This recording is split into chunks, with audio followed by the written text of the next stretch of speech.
thing is, how long will the whole thing be? 30 minutes, Sanjeev, max. Okay, That's okay.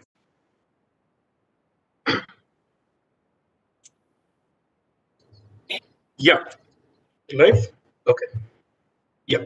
Good afternoon to all of you, wherever you are watching this, the latest session in our Infranurbur series. Swarajya and Construction World has come together to cover the various facets of Indian infrastructure. So we've had 3 sessions so far. Today we have the pleasure and privilege of having a very special guest, Shri Sanjeev Sanyal. Sanjeev is currently the Principal Economic Advisor with the Government of India. Sanjeev is a polymath with, eclectic interest. He's a best-selling historian. Of course, he's been a banker in his professional life, and after which he joined the government. And Sanjeev is also quite very well engaged on topics related to urban infrastructure. He's almost an urban theorist as well, actually. So, I mean, it's such a pleasure and privilege that he's consented to join with us today. A quick note on the structure of the session. So we'll have our host Pratap having a 20 to 25-minute conversation with Sanjeev on various aspects related to today's topic, which is building smart and sustainable urban infrastructure, followed by discussion with our distinguished guest. So without much ado, I hand over it to our host of the evening, Pratap of Construction World. Pratap, all yours now. Thanks, Prasanna. Welcome, Mr. Sanjeev Sanyal. Welcome to this webinar. I am Pratap Padode, founder, editor-in-chief of Construction World and Smart Cities Council India. Before I ask you to share your thoughts on the topic, let me introduce you to our panelists for today's discussion. We have Mr. Raj Cherubal, CEO, Chennai Smart City. We have Dr. Sandeep Mahatme, Director, Urban Development, Agartala. Dr. Ramnath Sonavne, Secretary, Maharashtra Water Resource Regulatory Authority. Mr. Dr. Rajendra Jagtap, CMD, Pune Mahanagar Parivahan Mahamandal Limited. Mr. S. Krupa Shankar, Head, Safe and Smart Segment, Smart World Communications from L&T. And Mr. Srikanth Vishwanathan, CEO, Janagra. As you can see, we have a well-represented panel, and the discussions with you are going to lead on to several further discussions with them. Ideally, you are an urban theorist and have quite deep views on this subject, but I invite the conversation style with you. So we have seen 6-fold increase in investments in the urban sector from rupees 1.57 trillion to 11 trillion, which was 2004 to 14 with the 1.57 trillion, and now we have the 11 trillion 14 to 20. All this for city planning and city development, and obviously cities are the engines of growth. But somehow, and I would urge your historian to also speak on this matter, that where did we lose this plot? I mean, we were ahead of the game in terms of planning and everything, but somehow now urban planning, before the old smart cities movement has come about, was relegated to the absolute lowest priority. Your comments? Well, let me say that I think our problem about losing the plot is actually a breakdown in relatively recent times, in last 50 or 60 years, in beginning to think in terms of rigid master plans as being the way to think about cities. And the result of that is the urban dysfunction you see around you. Before that, actually, we have a very long tradition of urban design, and but much of our philosophical dysfunction comes from a complete misunderstanding of that long history of urban design. So we have in our heads that we did this one set of great master planned cities called Mohenjo-daro and Harappa with straight roads and so on, and then we did nothing else till somebody built Chandigarh. And you get the impression that Mohenjo-daro and Harappa were proto-Chandigarhs, and in between we did nothing. And you continue to have this impression in your head that Chandigarh is some sort of an ideal in all of this. But in fact, that is totally not true. So, for example, when you read Arthashastra, which, by the way, for some strange reason is seen as a book full of spies and things like that. In fact, this business about spies is only a very short section. There's plenty in the Arthashastra, incidentally, about urban design. And there are many other treatises on urban design, building design, architecture, aesthetics, and so on, and many other books later on, Shilpa Shastras, etc. All the way to Jaipur, for example, which was built, by the way, on traditional principles, which were developed much later than the Harappan period. And all the way right to modern times. I mean, many of the princely states had very good cities, and some of them are still very nicely built and functioning cities like Vadodara and so on. But these were not built with these rigid Cartesian plans, which we have come to convert into some sort of a religious text in recent times. So let me take you back to the idea of the Harappan cities. By the way, the Harappan cities were not master planned cities. They were continuously evolving cities, and you can see how those plans evolved. So, for example, Dholavira used to have an upper town and a lower town. After a period of time, what happened is that the city expanded and expanded outside of the original design. So what happened is that an extension was created. And you can clearly see that the original extension was perhaps slums, where it was a little informal. And then at a later stage, the municipal authorities straightened things out and relayed it. And therefore, Dholavira ended up having three layers of towns. One upper town, which where the nobility lived, a middle town, which was the original lower town, and then another lower town. So then this original lower town became the middle town, and so on. And you can see the city change, it adapt, and of course then at some point around 2000 BC, it went into decline as climate change changed the circumstances. And even then, you can clearly see adaptation attempts being made through creating more and more water reservoirs, etc. And ultimately, it was still not tenable and it was abandoned. So, first of all, this whole idea that there were these great master planned cities in Harappa is wrong. Secondly, we have, oddly enough, come to think that post-Harappan cities, or the cities that were part of other parts of the country, were somehow not properly designed. This is again not true. You had actually, first of all, contemporaneous to the Harappan cities, civilizations in other parts of the country, not the least in the Gangetic Plains. And there's more and more evidence coming through that contemporaneous to the Harappans, there were a Gangetic civilization as well, which we call the Copper Horde civilization, and which was just as technologically advanced. And you've just done major digs 2 years ago in Sanauli, which is just east of Delhi, where they have found chariots and all these kinds of things, which suggests that there was a linked but somewhat distinct civilization in the Gangetic Plains. They are now, if we look hard enough, I'm sure we'll begin to find more and more of these other civilizations, even as far south, even in South India, which, by the way, fits our own traditional understanding of India, which was that it is not that civilization came from the northwest and the rest of India was sitting around waiting for Harappans to come and give us civilization. So this idea itself is wrong. But anyway, since we are talking about the Gangetic Plains, the fact is we are now finding evidence of more and more urban settlements in the Gangetic Plains, which are very old. And it's quite possible that Varanasi was contemporaneous to the Harappan civilization. At the very least, it is a very old city, but certainly by the late Harappan period, which is the early Iron Age, you already had a fairly large settlement in Varanasi.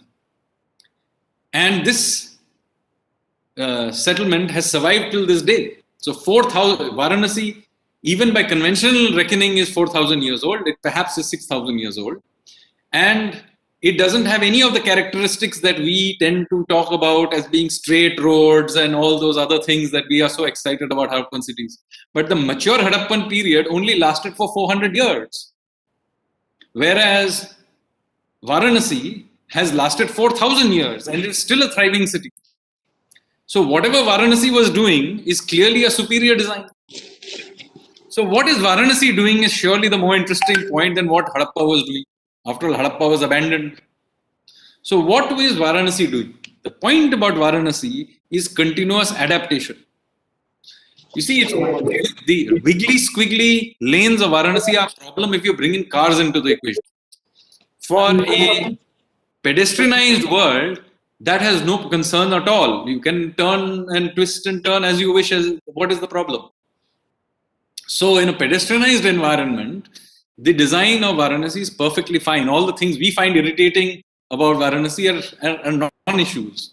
Instead, it has got far more important things, which, by the way, in a post-modern city, we tend to think of being great things, which is it has got lots of public space, all the ghats. It has got mixed use, as opposed to the industrial era thinking that you must have separated uses. It is completely mixed use. You got temples right next to it, housing next to it is a market. It's completely mixed use. It has mixes all kinds of social groups, rich, poor, all kinds of people live next to each other, and so on and so forth. The point I'm making to you is, and by the way, it has lots of history, architecture, personality, all the things that 21st century cities invest in. And by the way, I have been very much a part of urban design in Singapore and the urban thinking in Singapore. People tend to give the impression in India that the best planned city in India is Chandigarh and the best planned city in the world is Singapore. That if you get Chandigarh to get up in the morning and do yoga, then it will end up as Singapore. It's not the case. They're actually completely different models. The model of Singapore is continuous adaptation. How Singapore looks today is continuous adaptation for how it looked in 1965. Chandigarh, on the other hand, attempts deliberately to continue to look like how it looked like in 1965.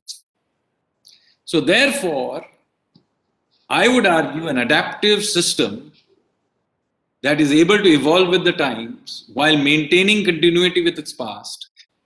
In other words, a complex adaptive system is a far more effective, efficient system in the medium term to urban design than having this master planned approach that Chandigarh attempted to do. Chandigarh, by the way, it is the most successful version of its type. Most of those cities that attempted that are cities like Dispur, Durgapur, Burnpur, and so on. Kollani, none of them have succeeded.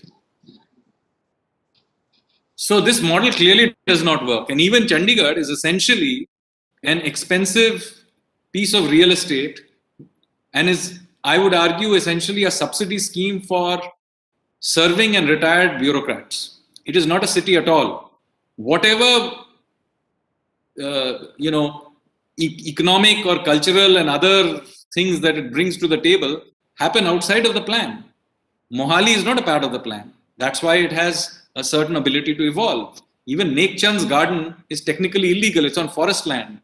So the point of the matter I'm making is that rigid urban plans fail. Point about Harappa is not that it succeeded, but that it failed. And the point about Varanasi is it's still going strong. Right. I think economic rationale originally brought the cities to where they were located.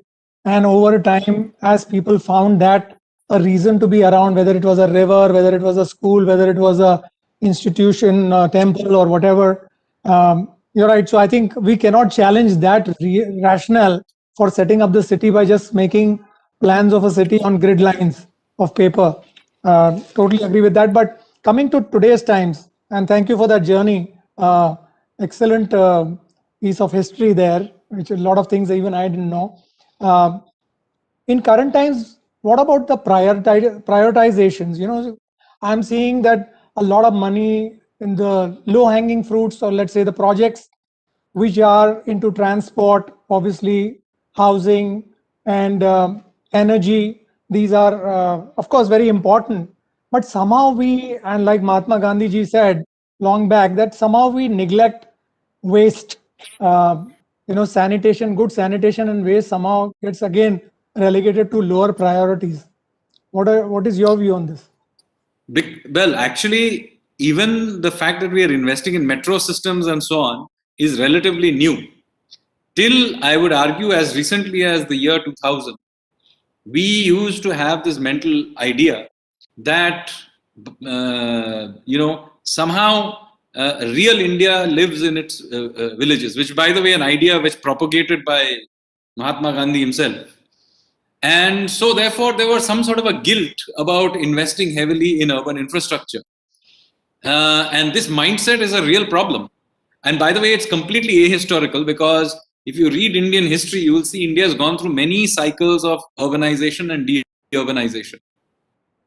And consequently, there is no evidence to suggest that India lives in its villages. India has sometimes lived in its villages, sometimes it's lived in its cities, depending on that point in history that you want to look at. So, Harappan period urban, post-Harappan period rural, then again urban during the urban age, and so on and so forth.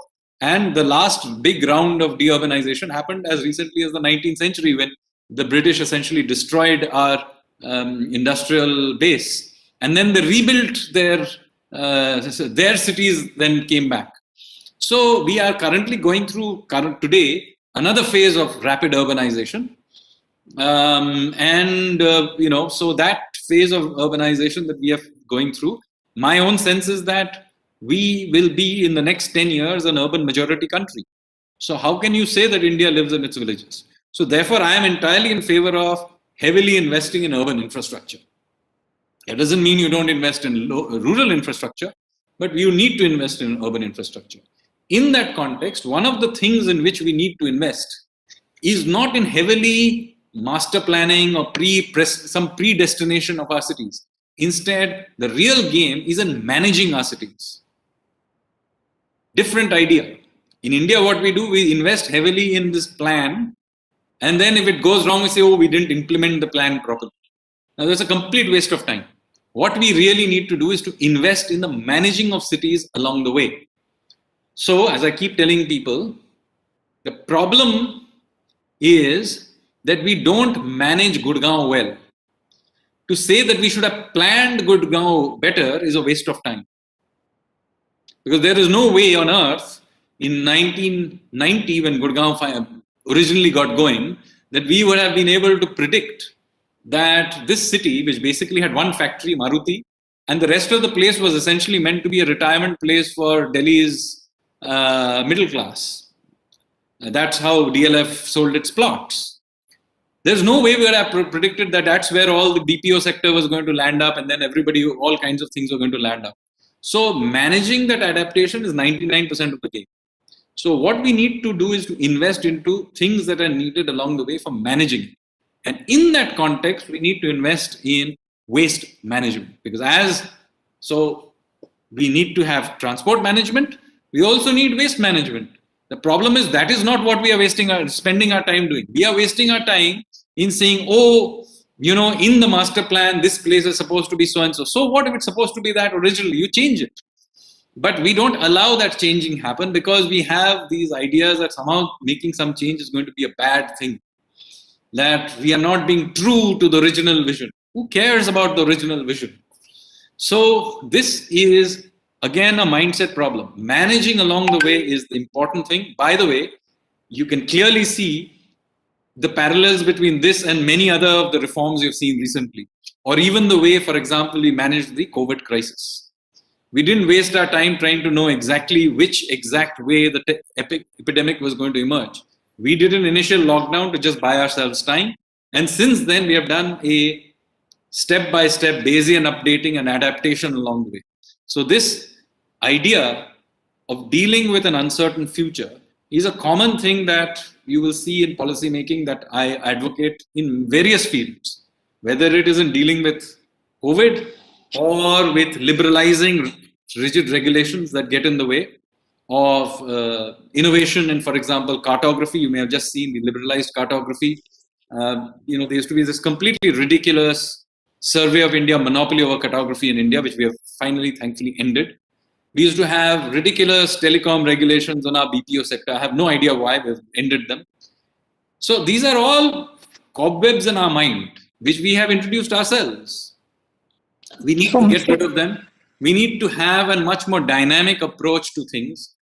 And those dynamic approaches look messy on a map, but on the ground, they work much better. And proof of that is the following.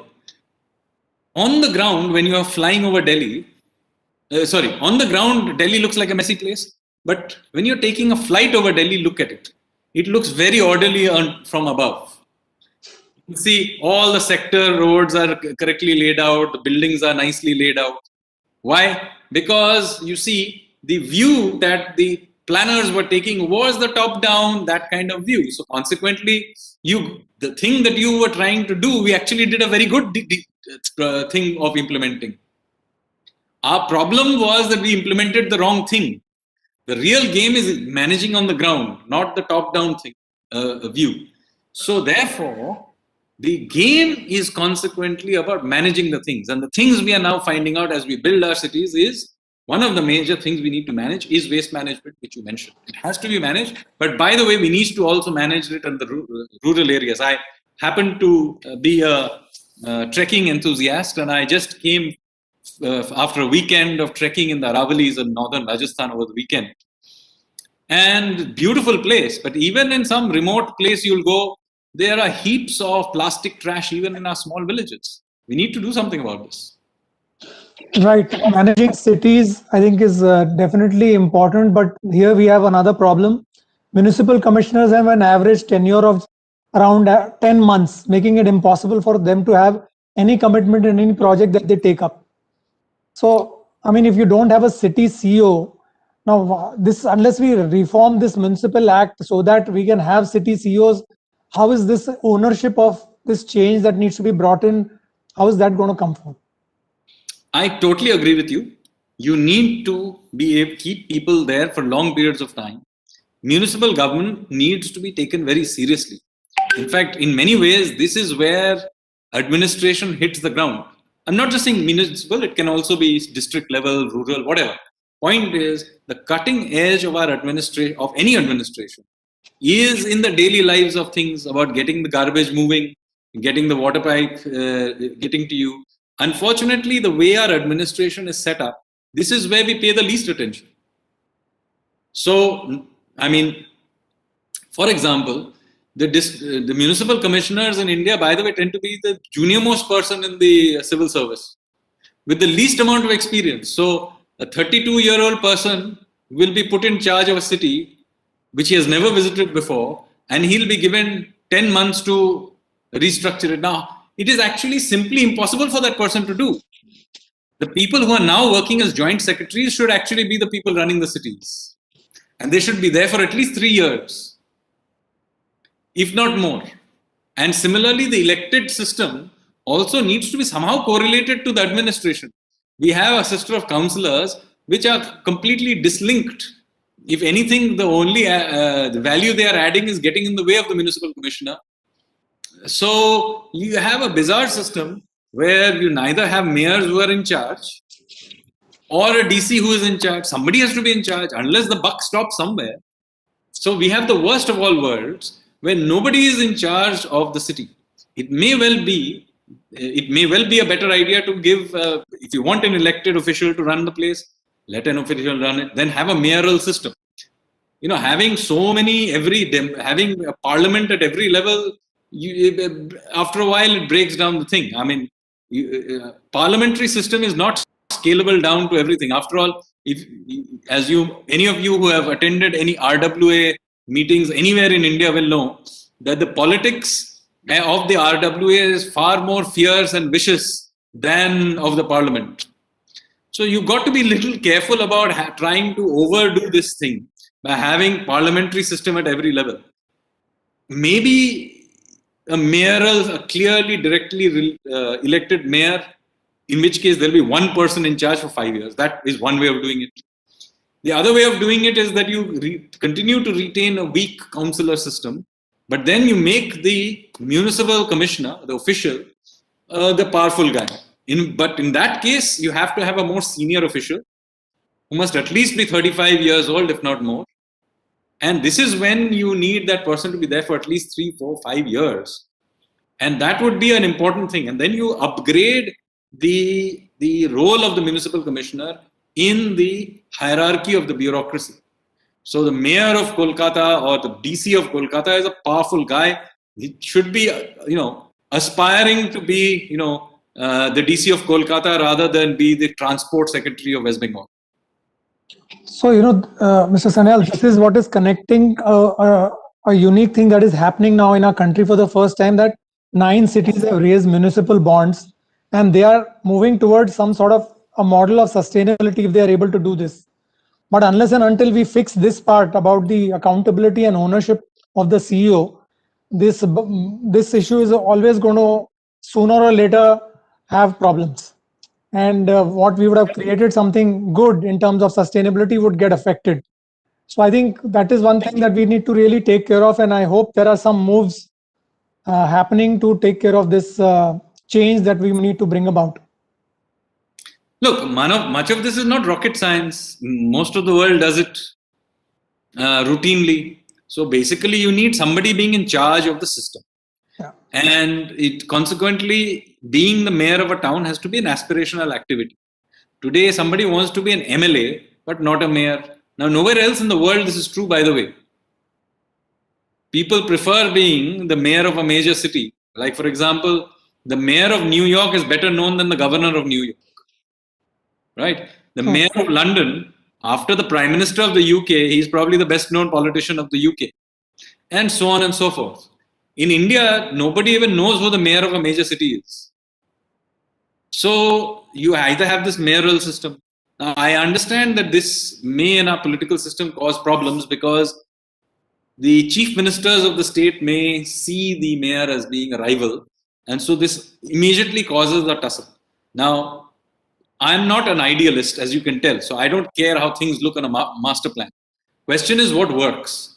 My own sense is that in our political architecture, the DC may be the easier point so that the political overlordship, so to speak, overview happens at the chief minister's level. Except maybe for a very large city like Mumbai, maybe you can have a elected mayor. But in the most part, it is possibly makes sense to have the chief minister being the person in charge.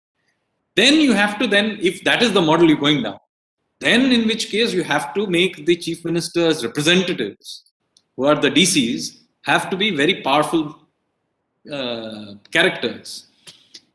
And so that goes back to this point about who is in charge. My own view is that you can skin the cat in different ways. And I wouldn't be too bothered because it's a point about somebody being accountable. And that person, having been made accountable, has to hang around in that system long enough to understand what that system is.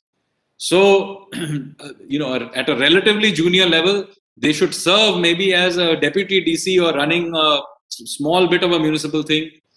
Then later on in career, become a DC or chief of the municipal commissioner or chief municipal commissioner, whatever the relative role is in the career progression of a civil servant. Even there are state civil services which can also have this as an aspirational role. Whatever. I mean, those are things maybe the individual states can do. Don't even have to have the same model in every state. I mean, Sikkim can have one model where the chief minister personally runs Gangtok, but that is not going to work in Uttar Pradesh where there are so many cities. So there are different models. It doesn't matter. But the key here is that somebody in charge has to be in charge, and that you have to be clear who that person is, and that person has to be a senior enough person and has to be given some time to work. Then all of these other things will work, because after all, if I'm buying a municipal bond, why am I buying this municipal bond? Who is in charge? Accountable? By the way, municipal bonds will only function if actually you allow for default. What happens in the case of a default? So all of those things are all required that somebody has to be in charge of this thing for a period of time. So Sanyal, I'd like to take advantage of your independent outlook, unique outlook, and have the last question now to come to you. That how do you see the smart cities mission? I mean, it has achieved a lot of success in certain areas, and certain areas it's been wanting. How do you see it now progressing? Like you believe in the evolution of things. We have now sufficient experience to know, body of experience to know how the things have panned out when we have run it in a certain way. How do you see this actually now emerging? Yeah. So I think the interesting thing about smart cities, the idea was the following: is to first of all decentralize the things that each city wanted to do. That was the basic idea. It had, by the way, many people confuse it, smart cities with smartphones. It had nothing to do with digitalization. I mean, it could be. Some cities opted for digital outcomes, but it need not have been. Even cleaning up a park and painting a heritage building or whatever could very much be a part of a smart city project. The idea in a smart city project was that it was a decentralized idea where the cities themselves came up with certain ideas and they were given monies to do whatever they did. This was a very different idea from the earlier top-down approach which was run through projects like JNURM. And that is really the innovation. It had nothing to do with digital. The innovation was bottom-up versus top-down. Now, JNURM, a lot of money was spent and some things went right. It's not just that they went wrong, but it did have the problem that you ended up, for example, JNURM coming up with, for example, promoting bendy buses for Shillong. Now, Shillong is a hill city. How can you take bendy buses anywhere? So those kinds of things were happening. A lot of resources were wasted because they were not, there was no local ownership of those ideas. The smart city idea was basically to provide some local ownership. Some of those projects have worked, some have not. My own view is that that should be okay. Not every project will work. The idea here is, I would argue, first of all, it is important at this juncture where we are now to document this, both the successes and the failures. Because institutional knowledge is very important. Otherwise, one of the big problems of India is we keep repeating the same stupid mistakes over and over again, and we don't progress. So I think this is a good time to take the project, see if it worked, see it didn't work, put all of this documented information on public domain. It will do two things. One is that it will create accountability to those who took the resources and did whatever they did. Two, we will learn that even in those cases where we failed, that certain kinds of ideas don't work. Please don't do this again. Correct. So I think the outcome report is necessary to be tabled, and that would probably establish rules for the future for Smart Cities Mission, I think, as I can understand from what you say. Thank you very much, Mr. Sanyal.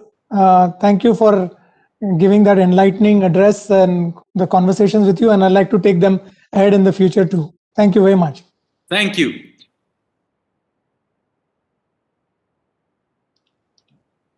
So we move on to the panelists now. I think I want to first go to Mr. Raj Cherubal. Like I think earlier we were discussing that he is the last man standing. And I think you have done projects, a lot of projects have been completed. You've also been recognized. I think the World Bank funded the Chennai Cities Partnership as a unique model of development, and it will be implemented in three phases over a period of 7 years. Tell us about your wins, Mr. Cherubal. First of all, yeah, thank you. And I think Smart City Mission, the question you asked earlier, I think one of the things is that we got a lot of opportunity to try out new things. And I've been in NGOs earlier related to urban projects, Janagraha and City Connect and so on. And I never seen this much opportunity for the city to try out different things, whether it's data related or whether it's concrete and steel. The idea is that just go ahead and do what other cities are doing, try out new things, don't be shy kind of a model. And with money, usually I think earlier it used to be simply advice and no money, or there'll be money but no planning. But here there's some starting point of putting some decent projects on the ground. So I think you brought up the point of city partnership. It's a big deal from what I can see. For the first time in this country, Chennai is going to be a city partner, which means World Bank will bring big amounts of money and state government will put in a lot of money. And that happened because of a lot of successes, not just Smart City, obviously. There are other departments, water department and others have done quite a bit of interesting work. So the idea was that typically now what we're doing is projects, even big projects in bits and pieces, whether it's a pedestrian plaza, whether it is water body restoration, bus buying, anything. All these are silo projects happening. The city partnership says, let's step back and ask ourselves, how do we scale? And to scale, you need certain institutions that doesn't exist so that scalability is possible. So for example, today, as everybody knows, the left hand doesn't know what the right hand is doing. Or even if you talk about master plan, like Sanjeev pointed out, it's at a very high level. So master plan will blabber on about something, while the bus guy does whatever he can. It's a loss-making organization, though. Even if he has to buy 10,000 buses, the emphasis is always on some flyover, double the cost of the bus buying scheme, and so on. So there's pretty much no, even if you had a plan, there is no trickling down of that plan to the, I always say the city is like a cake. You've got to have multiple layers. You have the dog layer, stray dog layer, you have the tree layer, you have the stormwater drain layer. And unless you have a proper micro planning of those layers and then connect the dog layer with the tree layer, with the stormwater, with the bus, with the everything, if you don't have all those pieces in place, and this is what even a mediocre city usually has, our city doesn't have any of that. So the tree guy does whatever he wants, the bus guy does whatever he wants, not because they're evil or bad people. It's just that that's their job. So city partnership means stepping back and saying, look, I like Transport for London in London, obviously, or LTA in Singapore, which says, look, there's a layer on top which does the planning, which says if the goal is to reduce the number of cars on the road and make more people walk and cycle and so on and so forth, you have to have a certain strategy. All institutions need to do certain things. Or if the plan is to become a Houston, where everybody, even to buy tomato and potato, you have to get into a car and drive around the town, that is also fine. That's also a model. I wouldn't agree, but that's a Houston or an Atlanta model, let's say. That also requires interdepartment planning and so on. So I think structural changes are what is important in the city partnership. More than the money and the project. Project obviously can be done, whether if you do one plaza, you can do 10 plaza. If you fix one water body, you can fix 100 water body. That's not a big deal. It is a big deal, but it's not as big a deal as setting those institutions in place. With respect to successes, I would say, I think the change in the way the system thinks more than any concrete and steel is what is important. So for example, plaza, everybody now talks about the plaza. Everybody's thrilled about the pedestrian plaza. But the 4 years ago, or even before, when we started planning it, people thought it was an idiotic project. And if you talk about, say, New York's, we used to keep saying New York, they've done this Times Square. They'll say that's Times Square, because you only see the finished product of Times Square and it looks beautiful. And the question was, you're not even able to do a simple footpath properly. Why are you trying to destroy our businesses? Why are you trying to destroy a neighborhood by shutting down cars and increasing the footpath and so on? So I think more than the concrete and steel, it is the panna mudiyadu. Basically, nahi chalega, or it can't be done in India. Can't be. If you say, look, Guwahati is done it, they'll say, no, Guwahati people are different. They are more cultured than us. If you say Bangalore did it, they'll say Bangalore is different because IT company and centric place, and so on. We always had an excuse for why something can happen. But I think the change, not only from a World Bank point of view, but more from a department and the structural and even citizen point of view, right? The public today welcomes a lot of these ideas, because there's a demonstration effect. So I'll quickly rattle off a few. Parking management system, one of the most difficult projects I can think of. We are actually now collecting a lot of money, but more than money, it brings discipline to the road and discipline. I mean, the stick part of it. If the ultimate objective is to get towards buses and metro rail, that is the carrot. You need the stick, which is the congestion charge, the parking fees, the discouraging of cars so that people shift to buses. So those kinds of difficult pieces like the parking management right now is up and running. Glamorous projects like the cycle sharing, which is very difficult and failed in many places.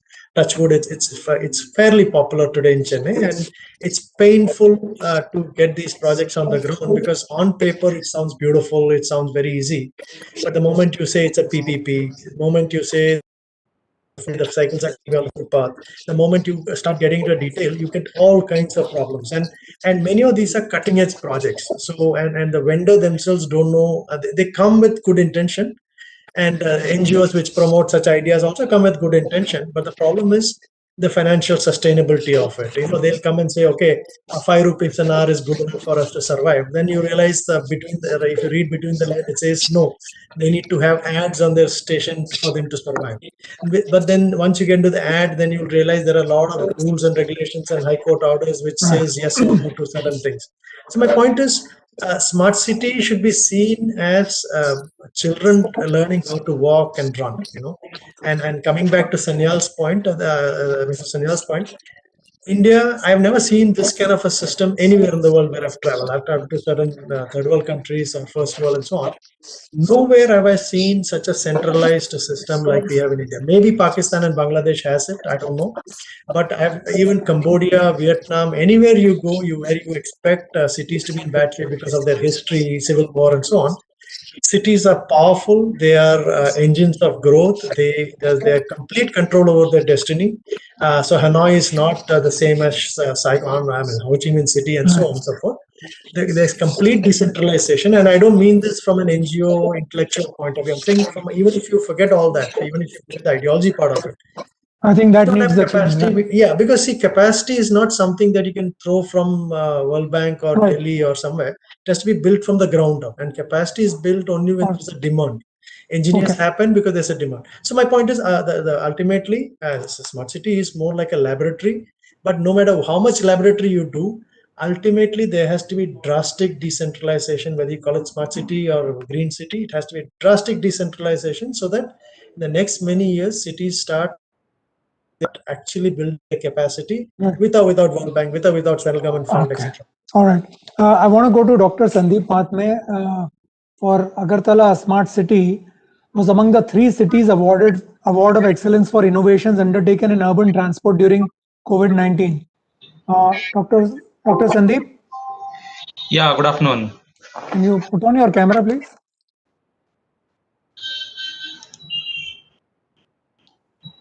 I just wanted you to share with us this the innovations undertaken in urban transport for which you all were recognized. Okay, so before coming to the smart city, let me give a different perspective from the Tripura side.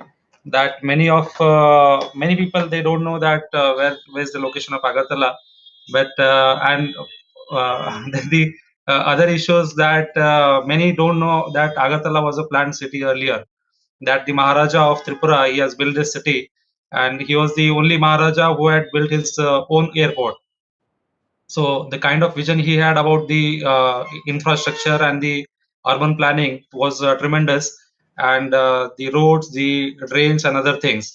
So then subsequently after that, the government has forgot about the planning and the urban development almost for 30 years, and whatever problems were created because of the urbanization, like flooding and the traffic congestion and other issues.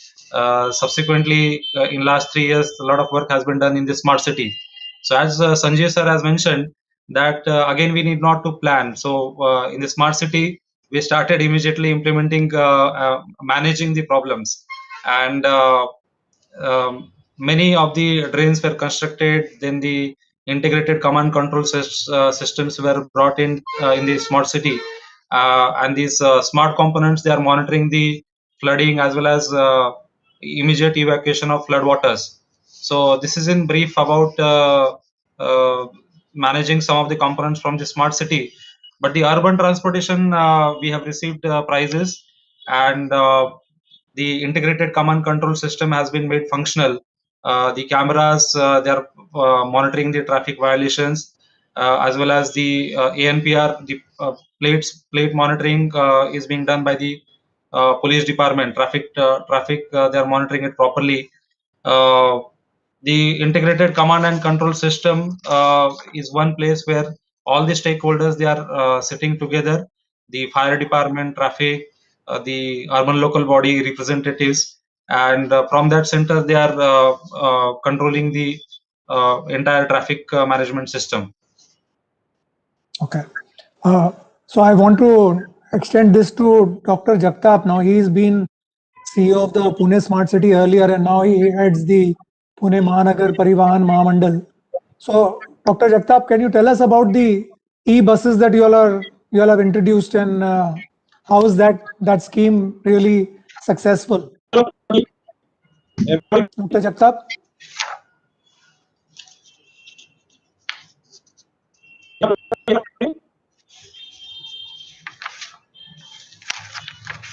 Hello. Yes.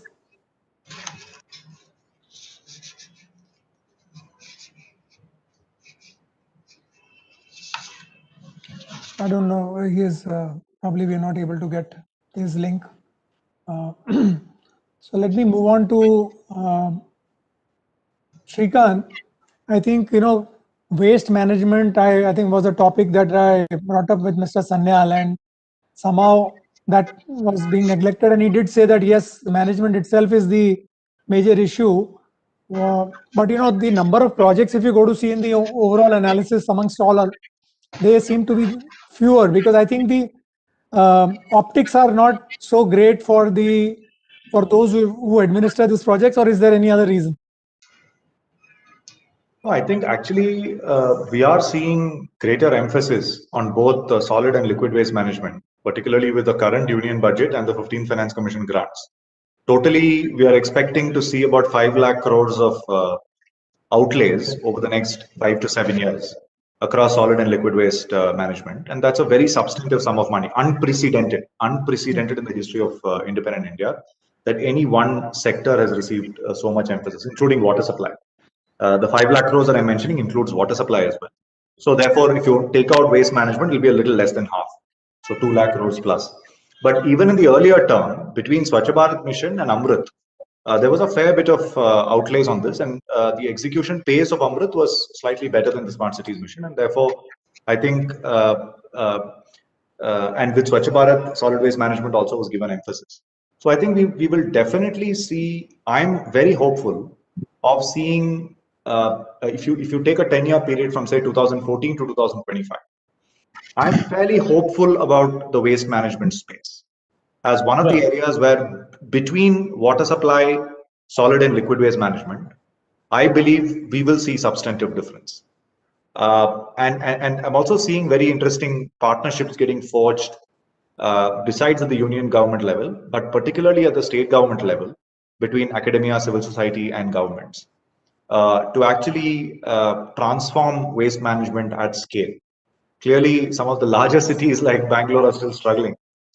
But there are states like Odisha, for example, that are doing well, and there are other states as well, not so urbanized states even, which are doing well in waste management. Right.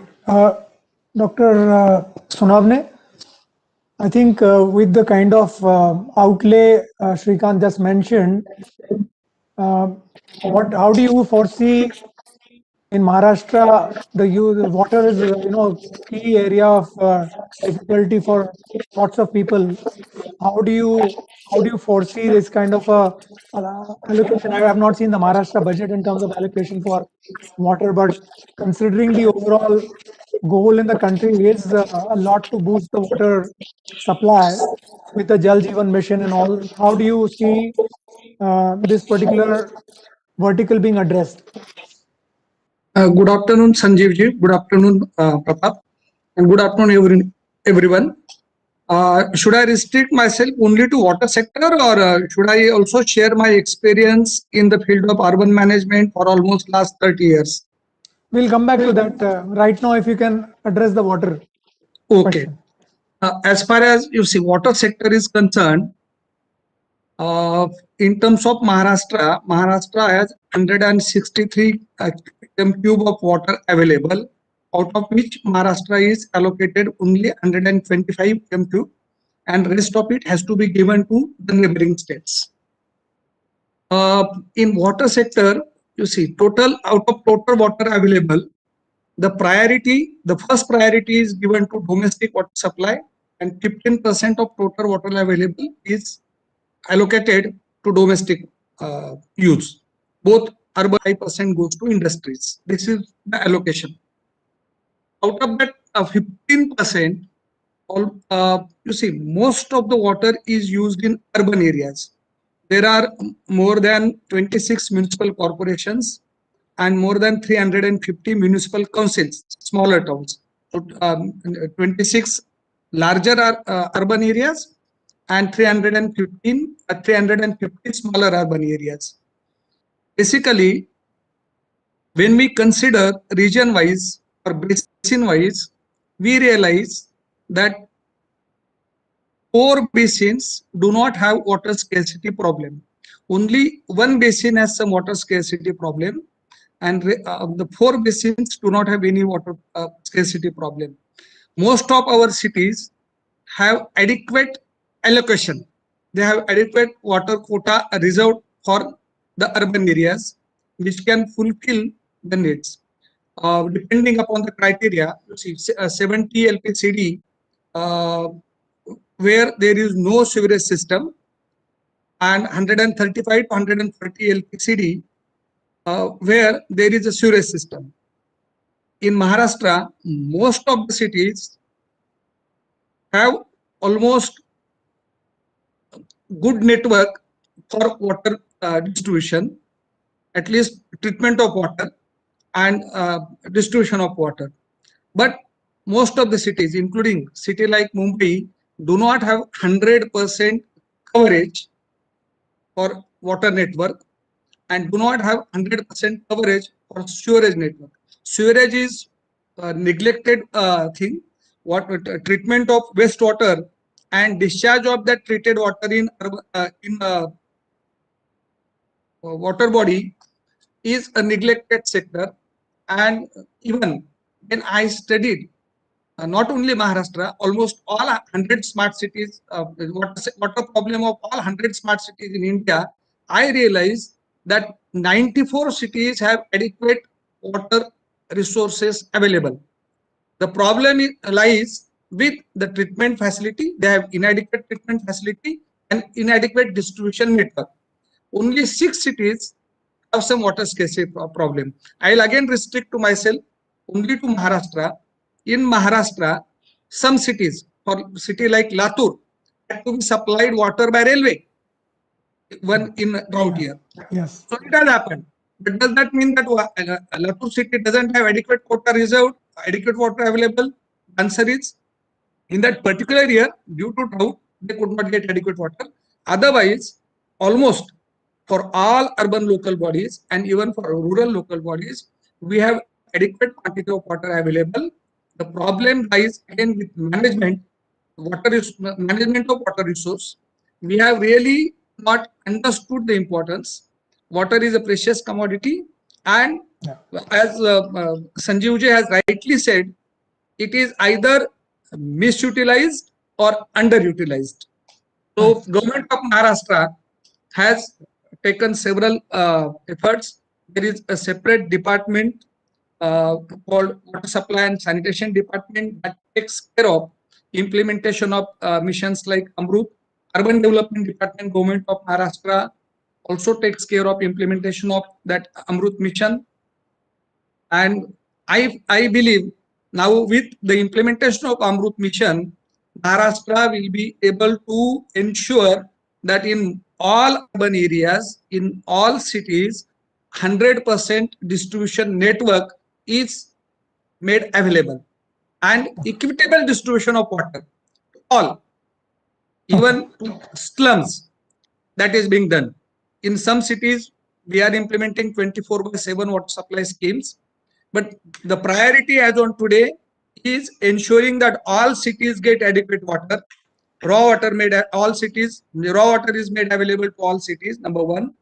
Second, number two, the cities have adequate capacity of treatment of water, and they relay their network to ensure that water distribution is done equitably. And even the slum dwellers also get the water as per the norms prescribed by the government. All right. Let me see if Dr. Jagtap, we can hear him.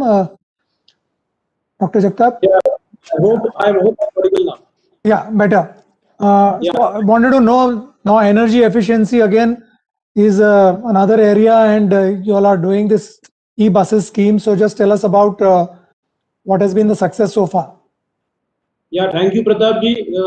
Basically, when we are talking about municipal transportation, we are seeing that there is a drastic change that has happened in the last decade.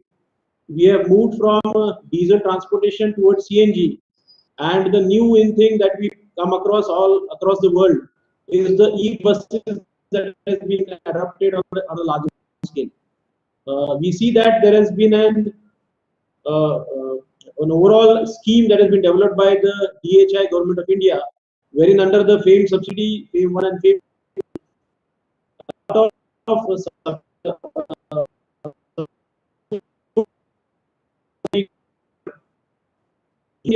both the cities of Pune and Pimpri-Chinchwad. We missed out on the first FAME 1 subsidy, but we had the smart city to rely upon and bank upon, where we got our first 150 electric buses from the smart city side, and when these buses we got this in the month of February 2019, and in the last 2 years we have been seeing that we had a very good support and acceptance at the city level. Overall, the working and the functioning of bus has been very efficient. It is an energy efficient system, very environment friendly, and all these buses that we had got were electric buses that were taken on gross cost contract. Charging infrastructure. What about the charging infrastructure? These buses, when they came, we had got it through BYD Olectra, wherein the company that got it on the GCC. We provided 2 depots which had come up with their own charging infra. So with a charging of 4 hours, these buses run for an average of about 160 to 200 kilometers per day. And with an intermittent charging for 1 hour, you can increase their limit by another 50 to 60 kilometers.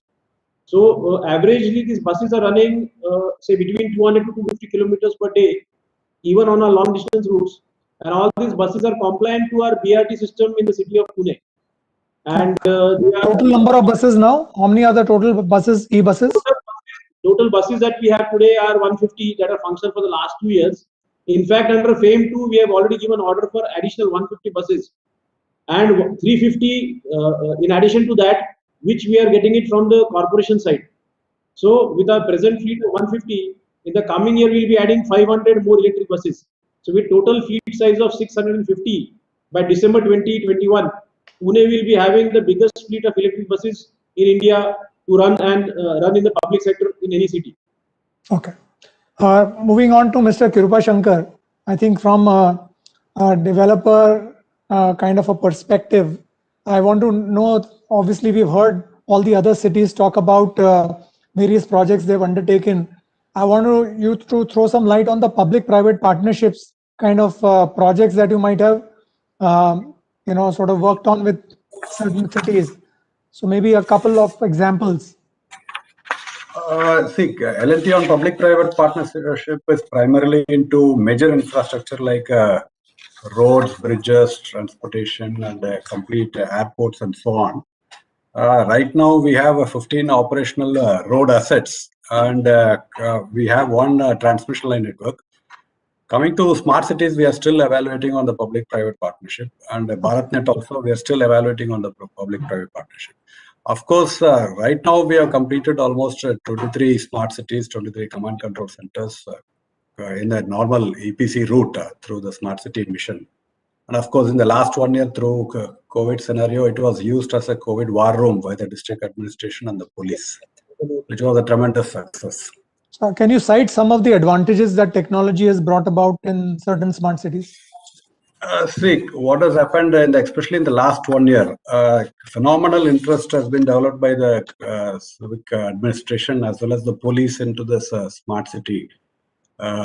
See, the command control center became a war room for the collector, the city commissioner, as per also the superintendent of police and the health department.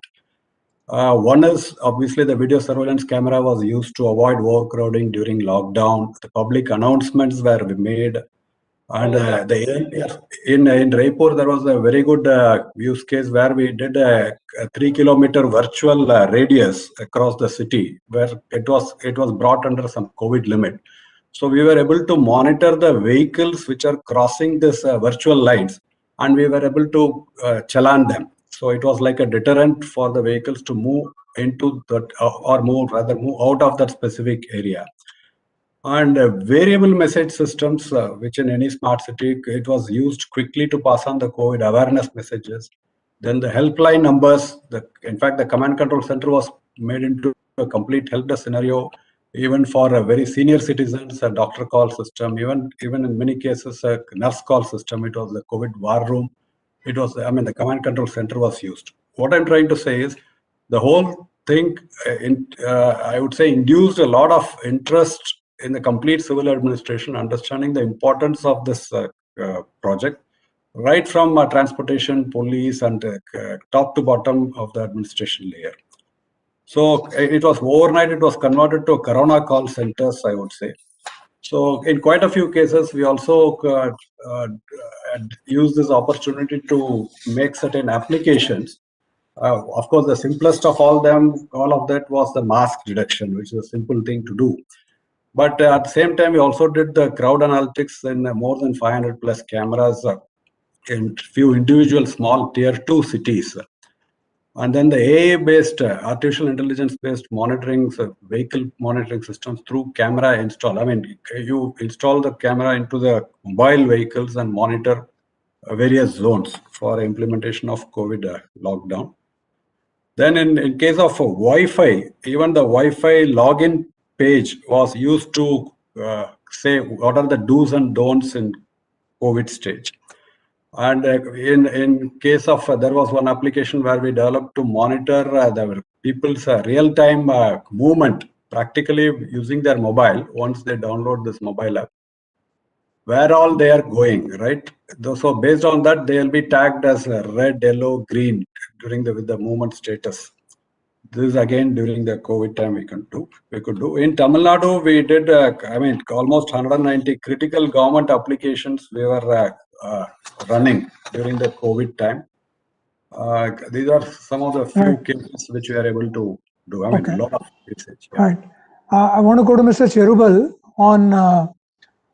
So I want to actually go through some of the panelists in terms of if they can tell us what opportunities may be there for the private sector from cities. So Mr. Cherubal, can you cite some of the forthcoming opportunities for the private sector in terms of taking up projects in the cities that in your city?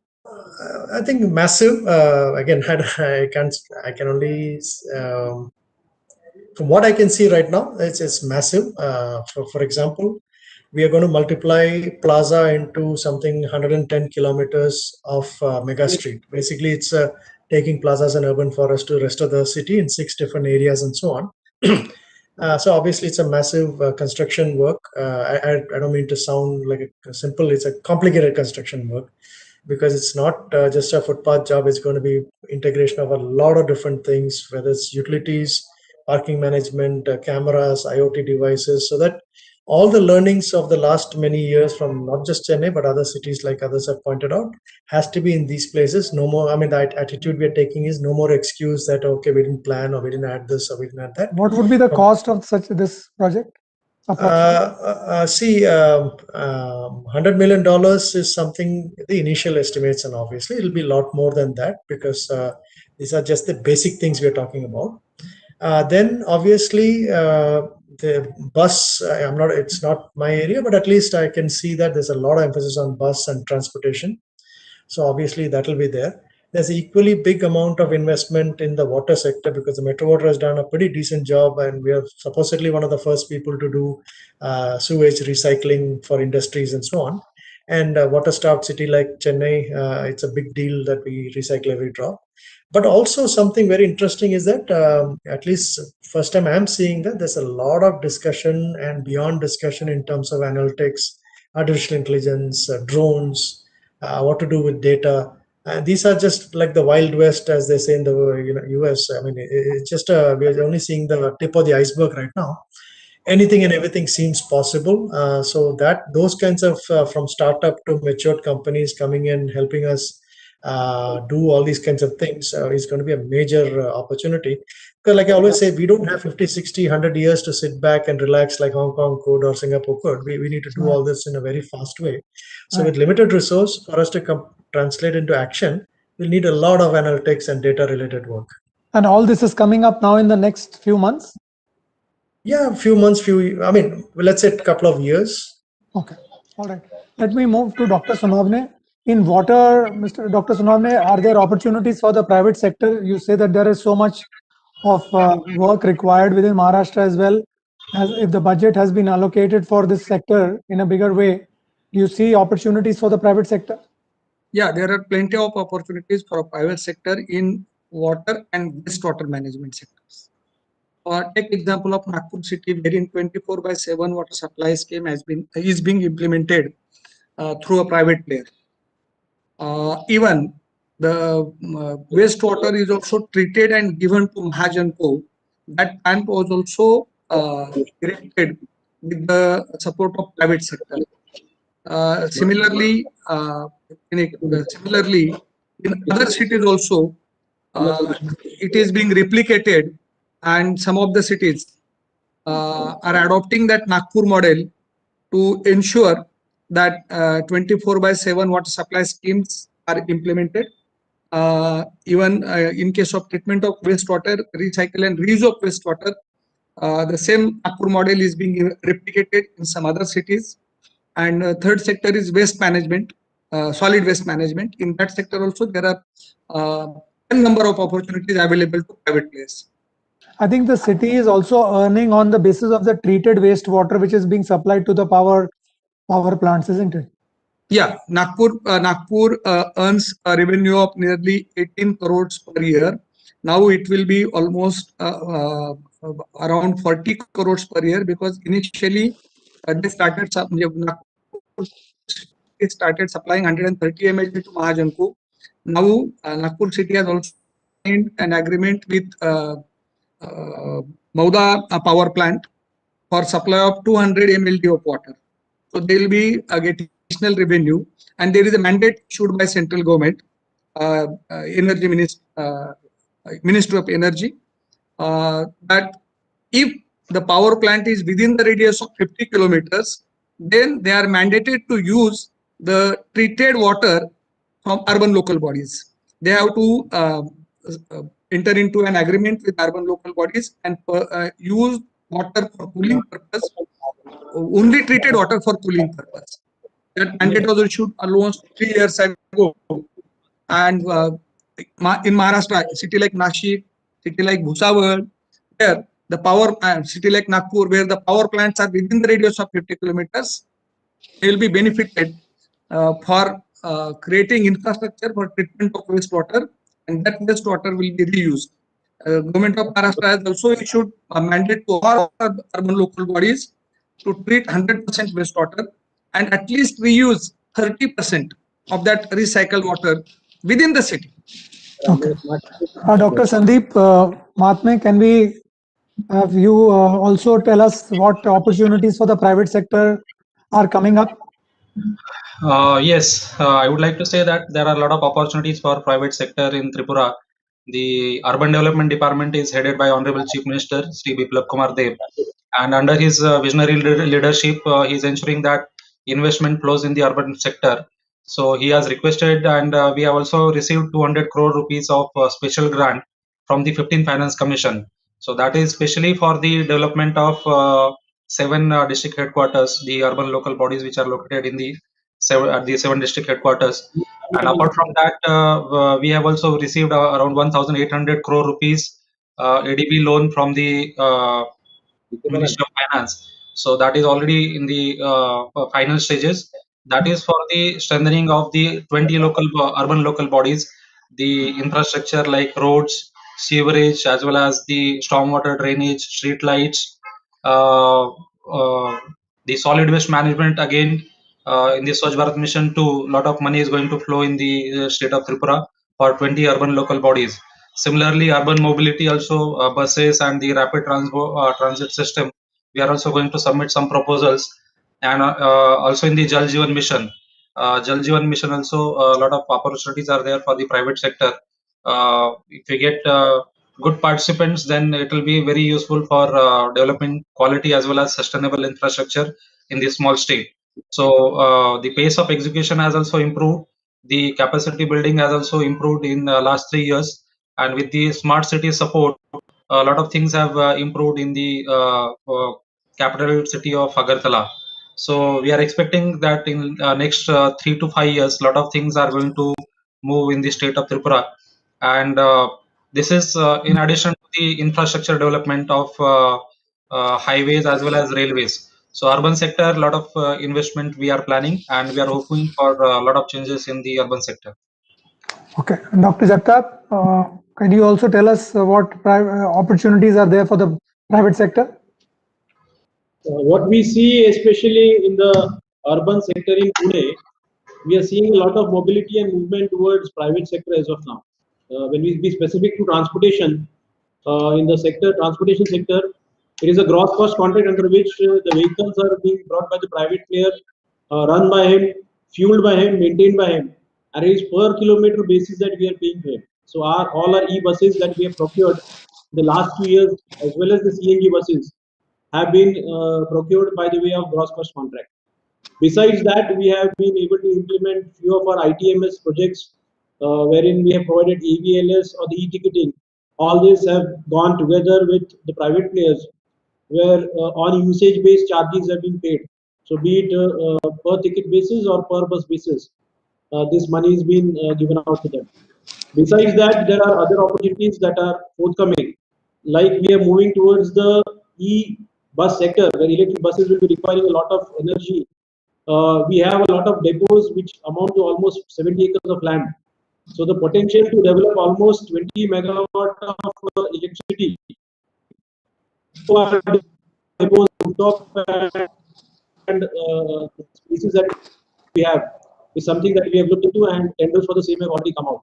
Besides, in the near future, since we are sitting on most of these depot lands, a commercialization of these depot lands by way of public-private partnership on BOT basis is something that is already getting prepared, and we see that a lot of different opportunities that come in the municipal transport company that presently we are running here in Pune by way of these various activities that are scheduled in the coming 1 or 2 years. Thank you. All right.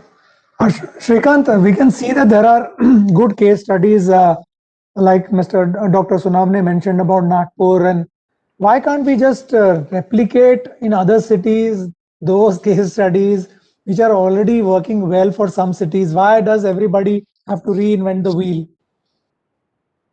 Excellent. Great question. Does not have easy answers. I like to say that our cities or urban India is the graveyard of pilots. Over the last 20 years, we've done dozens of successful pilots, which have remained pilots. So there is a, like they say in nutrition, that kids remain dwarves. They don't grow up to be healthy individuals if you don't have adequate nutrition. These pilots remain dwarves. I think one of the reasons is what you had alluded to earlier, which is frequent transfer of officials. I'd kind of, in an overarching way, I would call it lack of institutional memory. The fact that we are not building institutions which have memory, and that I think is very important, particularly in the public realm, where many of these projects to take them from pilot to scale is actually a long process. It's a political process, and even administratively it will take time, just in physical construction and conceiving the project, etc., financing it and so on. And I think the fact that there is a revolving door of senior officers who come and go from the municipality, not just at the commissioner level, but also one level below that. Do remember that most of our cities, if not all, are grossly dependent on state government staff. And therefore, you end up not building strong institutions. So that's the revolving door for municipal officials is certainly a problem. Because do remember that originally, and this is a bit of an irony, originally the bureaucracy was meant to serve as the continuum, with the political leadership getting changed every 5 years. But now you see that within a 5-year political span, you probably see 3 or 4 commissioners. Like you mentioned about the smaller cities and towns having an average tenure of less than 12 months. So one is institutional memory, and the second, I also think is there is some active facilitation and curation that is required to convert what is a best practice in a particular place in a particular time to a practice in some other place at some other point in time. that requires facilitation and curation, which is not just technical. It's also a lot of communication, making the project saleable. What earlier one of you had spoken about exceptionalism, right? The fact that I think Raj was referring to it. What we generally call Indian exceptionalism, saying that we are different. Bangalore is different, but I am different. So for everything, that exceptionalism can only be addressed through contextualization, which means in their particular context, in that particular point in time, this particular pilot has to seem attractive. That requires a lot of curation and facilitation. But I think it's a crying need. I think India cannot afford to keep reinventing the wheel. We simply cannot afford it in terms of human development and also in terms of finances. We don't have that much development capital to keep, throwing money at these pilots and, serving as some vanity projects of officers within their short service tenures. So we have to I think we need a marketplace for both ideas and for conversion of those ideas into practice through this active curation and facilitation. And in that process, we can't just involve government officials, but we should remember that contractors and consultants have become a very important part of this, because to build capacities of the Indian state is non-trivial. It's going to take a long period of time. Until then, we have to treat this as a partnership, including with contractors and consultants, and co-opt them into the process as well, where required, build their capacities, particularly of small-time contractors, etc. But that marketplace today is non-existent. So there is market making that is required. What tends to happen, Pratap, very often is we document the case studies into fat, ugly, unreadable books, which get inaugurated in webinars, right, with senior ministers or secretaries or whoever. But who has the time to read them? The bureaucrats and folks like Raj who work within the government will attest to the fact that firefighting occupies most of your day, or dealing with day-to-day transactions. So you need a group of people that is able to take it to them and in a very easily consumable way, so they can give decisions on the replicability of it. In fact, taking this point a little further, taking those case studies, converting them into model contracts, templatized, and then Absolutely. what really is left is to contextualize. Absolutely. So if we are ready, things can be fine. So I want to go to Mr. Kripa Shankar. How is his experience in dealing with these model contracts? I mean, is it something that you need to re-engineer right from the start with all the possible, or there are set, sort of templates? Yeah, I would say I only wish my customer knows what exactly they want. That's the biggest challenge when I take a contract. So of course, in the last 2 years there has been quite a few improvements, I would say, because we started this Smart World communication business around 4.5 years back. I would say in the last 2 to 2.5 years, yes, there's a lot of clarity being built in, but still a long way to go, because in certain cities you find the police is the end customer, in certain cities the civil administration, in certain cities it's different. But whereas the contract comes from somebody else, right, and the approving authority is somebody else, and the end user is somebody else. Unfortunately, there is no overall requirement, which, I mean, they don't come together and say, yes, this is what we need. So that practically delays each and every project, right? One is the delay, but even then, if you are able to ultimately deliver, ultimately we are here to deliver what the end customer and ultimately the citizens want, right? We would be extremely keen to do that, but bringing clarity is the biggest challenge. I hope in the months and years to come, it improves a lot. Dr. Sunamne, you heard Mr. Kripa Shankar and Shrikant about the challenges. So we have good case studies. People don't know, officials don't know what exactly they need to deliver, and somehow there is exceptionalism kind of a situation, as Mr. Cherubal also pointed out. So given your experience in urban management, where this is a blend of where actually people in the places know what should be done, but somehow they are caught in the web of legacies and the structures. So either they have short tenures, so they can't really see it through, or they do not follow it is not seen cool to be copy pasting something which is a successful case study. Honestly speaking, you see the frequent transfers of executive heads of any organization, any department. That is no doubt a problem. But I disagree with this view that the frequent transfers is the only reason for the mismanagement in urban areas. More than the frequent transfers of the officers, what we have failed is, you see, planning, proper planning. So Benjamin Franklin has rightly said, when you fail to plan, you are planning to fail. So that has happened. We have not created systems. It has been very wisely said that let the people think and the systems work. So what is required is a mandate to set the system wherein whether X is working or Y is working, it should be immaterial. Whether the person gets a tenure of 3 years or 1 year, that should also be immaterial. There should be systems, and the successor should follow those systems, improve upon those systems. That is lacking. You see, I always believe that in the field of urban management, if at all something has gone wrong in the past, the only thing is we have misutilized and underutilized our resources. We have not planned properly. We only concentrated on land use planning. We have never planned for the investment that is required, and then our planning has gone wrong because we have never implemented what we have planned. On the field, implementation was always different than what was planned.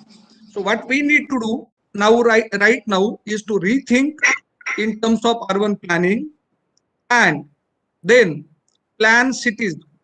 The new concept which is recently introduced, that 15-minute city. So that can be done. That 15-minute concept, 15-minute city concept has to be incorporated now.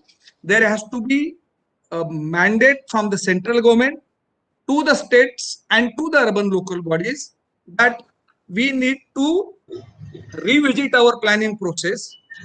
We need to revisit our implementation process, do away with the flaws, do away with the mistakes that we have committed in the past, and then start rebuilding the cities based again on the 3 principles which we have adopted in smart city: either greenfield development, redevelopment, or retrofitting. For existing cities, redevelopment and retrofitting, these are only 2 options. And for new cities, new satellite towns, greenfield development, that is the only option. So whatever we have envisaged under smart city mission should not be limited as a pilot project in that particular one city. There has to be holistic and integrated planning for the entire city. We have already failed in implementation, so we need to find those areas where we need to improve. And you see, infrastructure planning is not only construction of roads, is not only providing water supply systems.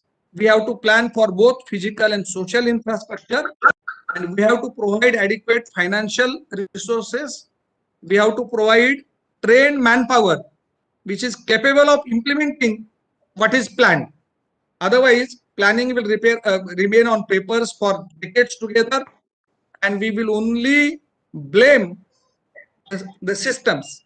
We should not blame the systems. We have to be, if at all we have to blame someone, we have to blame the people in the system, those who fail to. Right.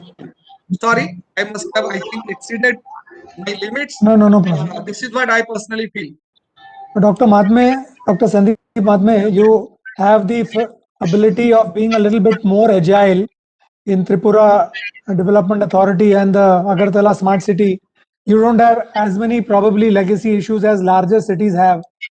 What do you feel? How can you, without having the handicap of larger cities, be more agile in terms of delivering smarter cities more quicker? Dr. Sandeep? Okay, I don't see that he is there. Dr. Jagtap?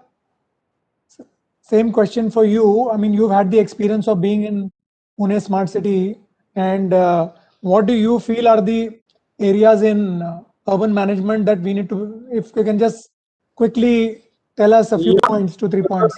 Pratapji, basically, when we are talking for the city of Pune, we are a big enough city when we talk about the volume, the population, the size, dimensions, as well as historically. And there are some set practices, some set norms that have been followed over a period of time. Say, we have the Bombay Municipal Act under which the city has been functioning for long, which is almost 100 years. And while doing, see that as we grew up as a local self-government body, it was only in the Panchayat Raj that around 50-20 years back, we got a recognition for all local bodies from the central government.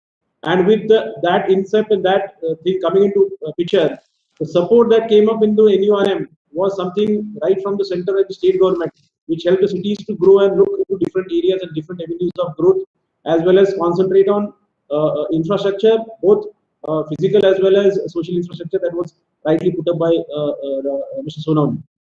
Now, when we're talking about the whole concept, the smart city has brought in something quite new to the whole thing, that is the citizen engagement. What used to happen is the city as a whole, it was the city administrators, the officials, as well as the elected representatives who used to plan out what is to be done with the infrastructure, the budget, as per their whims and fancies and whatever they perceived was best for the city.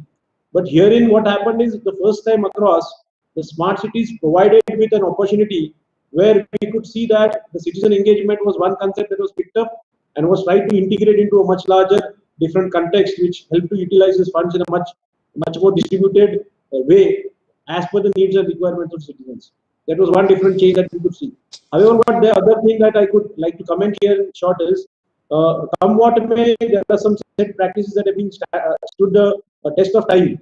There are systems which have been functioning for long, which help us to move around and work in that direction.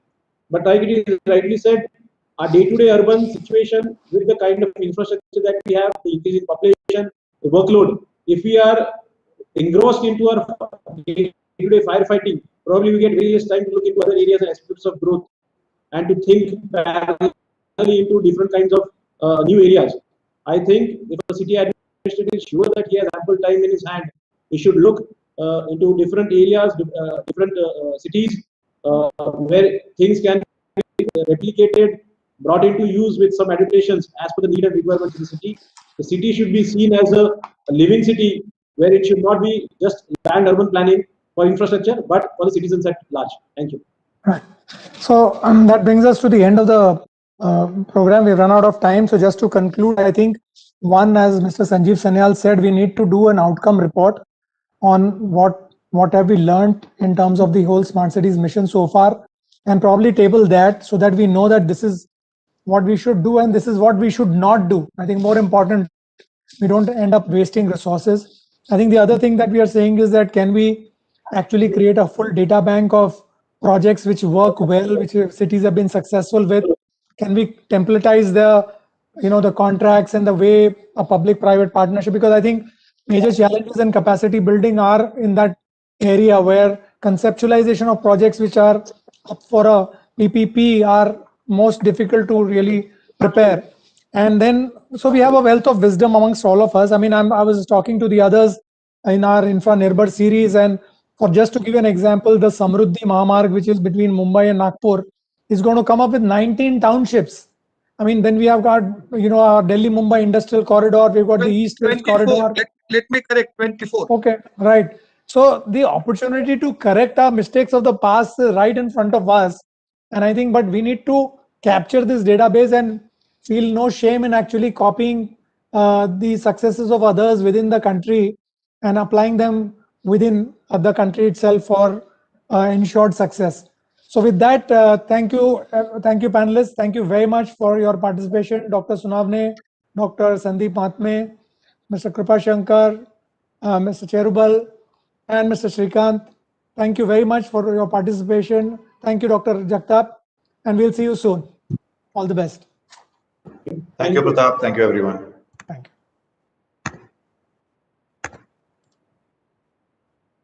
you.